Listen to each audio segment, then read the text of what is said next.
Welcome to Shoot the Hoot Raw. I'm Chuck Taylor, and today we're flipping the script on cybersecurity training. No more management versus employees, no more click shame. We're making security a team sport. Fun, engaging, something your crew actually wants to do. Because when it's us versus the hackers, I like our odds when we're laughing, learning, and leveling up together. Moving from finger pointing to the fist bumping. Let's roll. Here's what we're flipping into today's episode. First up, my 5-minute rant why your team hates cybersecurity training, and more importantly, how to fix it. Spoiler alert, it's not about adding more boring videos, right? Then we hit the CyberHoot nerd update, some fresh hootness, some future hopes, and yes, the glorious glitches that make you wonder, how did that happen? Next, it's our open mic Q&A. You asked, and I rambled convincingly. So throw your questions in there. Every week I'm asking for questions. People aren't joining live. They ask the questions. Throw the questions in there if you can. Otherwise, I'll talk with a couple myself. Lastly, we'll wrap up with a real-world story of how one global company shifted from a management versus employees blame game to a shared mission, and why that made them stronger than ever. Not so much a horror story as much as a happy ending. All right, so over to slide 3. I want to make sure first that my microphone's working okay. I believe everything's working just fine. I had an issue with that right before the call, so here we are. So over to slide 3. Excuse me. So let's be honest. Old school cybersecurity training is broken. You're stuck with boring, hour-long videos that feel like watching paint dry. You have phishing tests that are more gotcha than educational. And you have policies that read like legal disclaimers on a serial bot.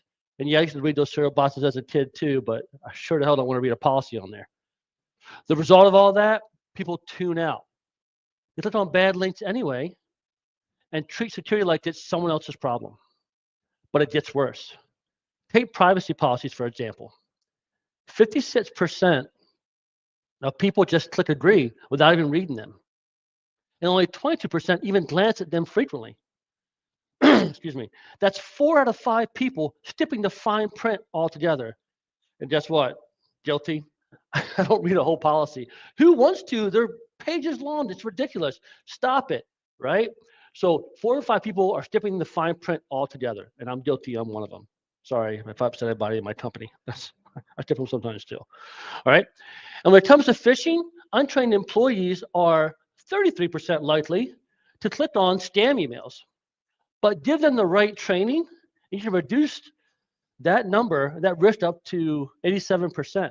So just by giving them the proper training, you can reduce your risk of them clicking on a bad email by 87%. This is no-brainers. You got to do this, right? All right. Let me turn this off. Boom, boom, boom. Okay. So that's why we're flipping the script. We're making training fun, team-oriented, and something people actually engage with. Want policies that matter? Make them human, not 50,000 pages and expect someone to read them. You want your clicks to drop? Make learning feel like a shared win, not a trap. All right. Moving on. We flip the model at CyberHoot. Security training is no longer about catching you messing up. It's about catching hackers in the act. CyberHoot has fun, snap-sized videos you actually don't mind watching. Did you know that 60% of people prefer micro-learning? You know, those short focused sessions over traditional long videos. I'll be honest with you. If I have to watch a long video and someone says, you gotta watch this, you know what I'll do? I'll put it on in the background and turn the volume up. That means if I go get something to drink, I'm walking out my door here, and I'm going get my drink, and I'm coming back in, I'm listening to it the whole time. Still counts, right? So the micro-learning, 60% of your employees prefer that micro-learning over those longer traditional long videos. If you want people to be engaged, they have to be shorter. So CyberHoot also has interactive phishing simulations that teach and don't punish. In fact, organizations with simulated phish training to save you, saw click rates actually drop by an average of 86% over 12 months. So just by giving some solid phish training, you can watch the click percentages go down by a high number, 86%. That's pretty big. Now, CyberHoot offers also a variety. We have videos, quizzes, policies, dark web monitoring. So you never feel like you're taking, you're stuck in the same training on repeat. So also what CyberHoot does is we offer different types of videos. It might be an anime person video this time. It might be a cartoon one. It might be a real person video. It might be just words and slides and stuff popping in with pictures. Who knows? We mix it up and make it a little bit more fun. We make it part of, this team effort is what's most important. So we make cybersecurity training part of the team's wins, not just something on the management checklist. So when training is fun, people don't just get through it, they remember it. Our videos at CyberHoot blend education with entertainment, humor, real-world scenarios, and memorable stories. Now, I know. Some people might say, in the larger companies, they don't want the fun, entertaining cybersecurity training videos. Well, I hear you, but at the same time, if you want your users to remember it, you want your employees to remember it, that's the best way to engage them, right? What's an employee most likely to remember? Something fun, entertaining that they just watched, or something that you made them read or listen to in some drab voice, right? So humor, real-world scenarios, and memorable stories is definitely the way to go, right? So let me go over. I have some banners for this slide, I think. Yeah. So this is scary. Check out this statistic. Adults forget 70% of new information in just 24 hours. Wow, that's just sad. That's just sad. So, and on top of that, retention drops 25% in a week. So, how do we make these things more learning, more retain more, et cetera? So, but micro learning, check this out. Micro learning, those small videos, focused lessons like ours, can boost retention by between 20 and 80% and increase completion and engagement dramatically. So having these micro learning videos that are entertaining, educational, and humorous actually will help by tons. Even better, gamified, snappy content sticks, right? Over 80% of learners find micro learning more enjoyable than traditional training methods, right? And you want engagement, right? And how do you get engagement? You make someone kind of entertained and make them feel like they want to do this. So you finish your CyberHoot training thinking, that was actually kind of good. And when the next suspicious email hits, you remember what to do, right? So that's what we're teaching here at CyberHoot. Fun, educational and entertaining, in addition to team effort. We're trying to change the cybersecurity culture, right? So into my next slide here. Boom. Oh, I got confirmation that my mic is working fine. Thank you, Brad. I appreciate that. Good looking out. All right. Back over to my slides here. So when companies use CyberHoot's culture shift approach, 3 benefits occur. 1, more phishing emails get reported. 2, video completion rates skyrocket. My skyrocket, right? And then employees talk about security outside of training. It becomes a shared victory. Every report, every blot scam, every policy understood as a team high-five moment, right? And the best part, nobody's avoiding you in the break room because you're that security guy. Now you're the one people want to sit next to, at least until you start talking about things like patch management, right? So this team, this culture shift, this is what CyberHoot is pushing into the industry. This team approach to educational, fun, entertaining learning that can protect you and your company from the bad guys. All right, Hooters, time for your monthly peek under the hood. We'll go over our fixes first. So in my best, what's it, who's that guy?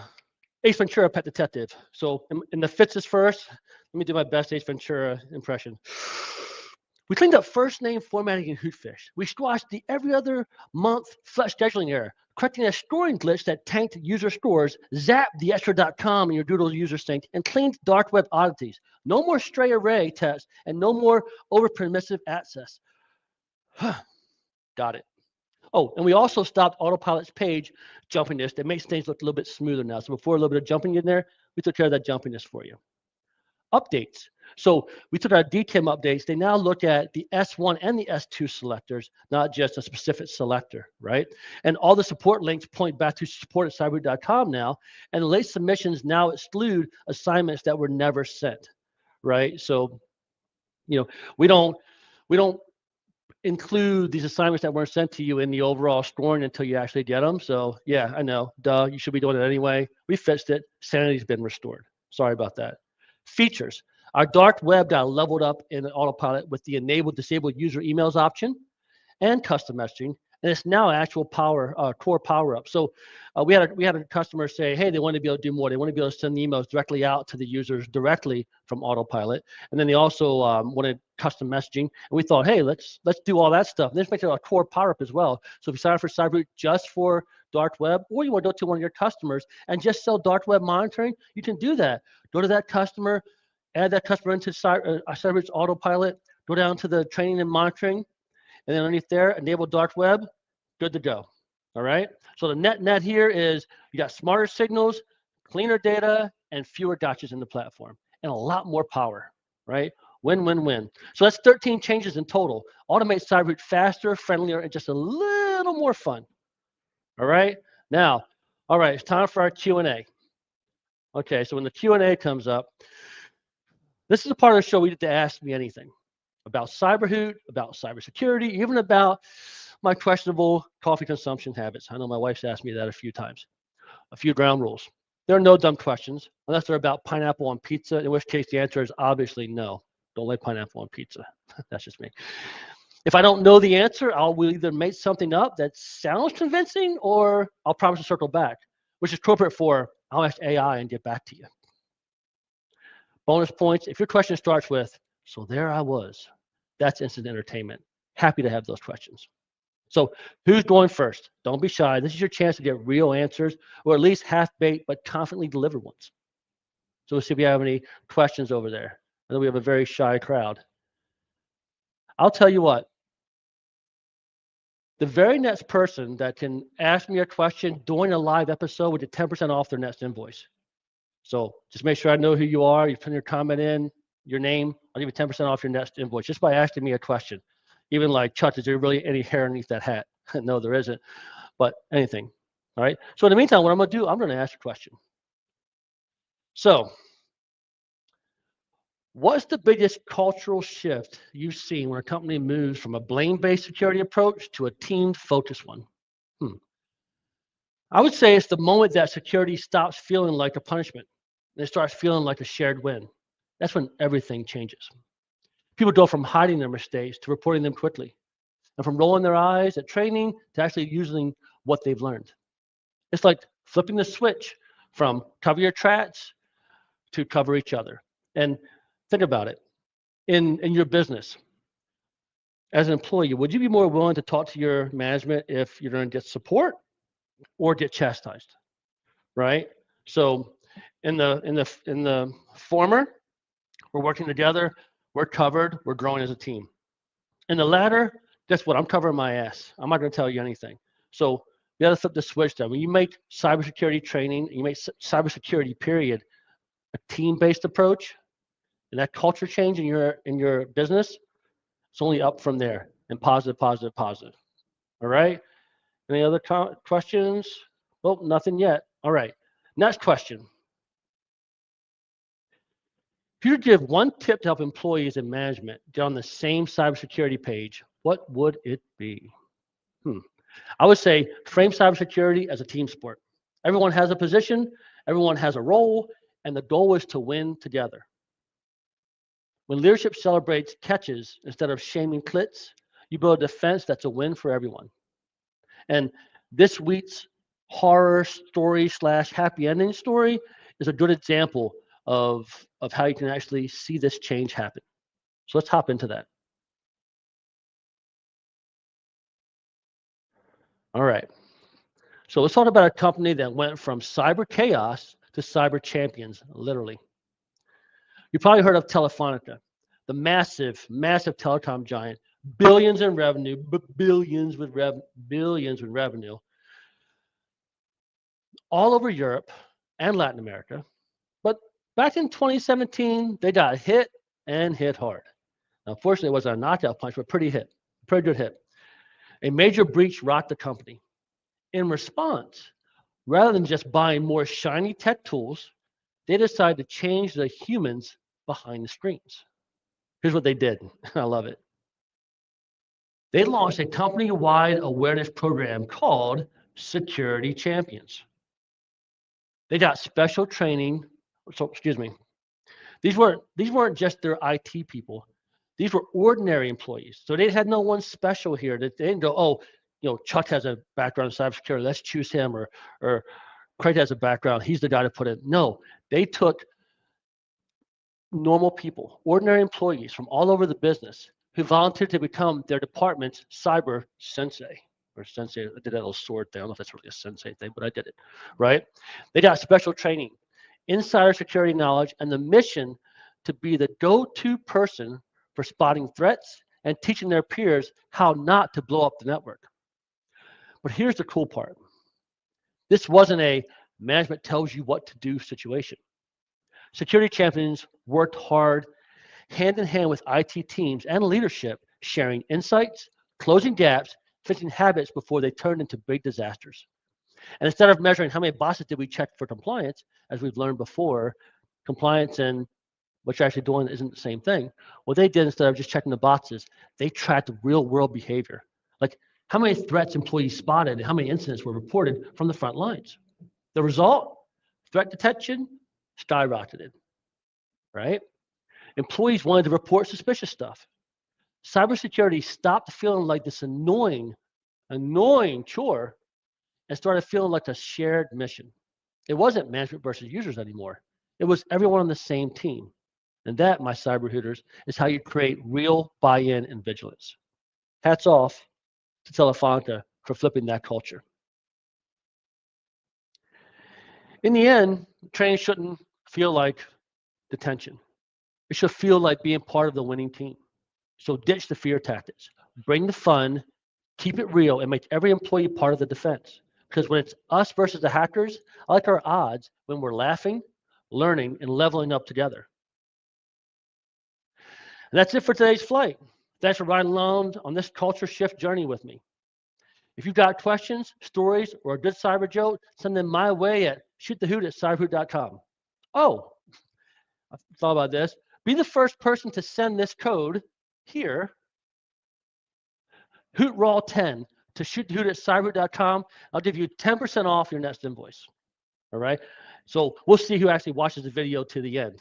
So, and each week I'll probably do something like this where I put this in the middle of the episode so you can kind of stay involved. You get a chance to 10% off your invoice just by listening to me rant and rave and kind of talk and try to sound funny. So until next time, stay sharp, stay united, and keep those hoots coming. Hoot on.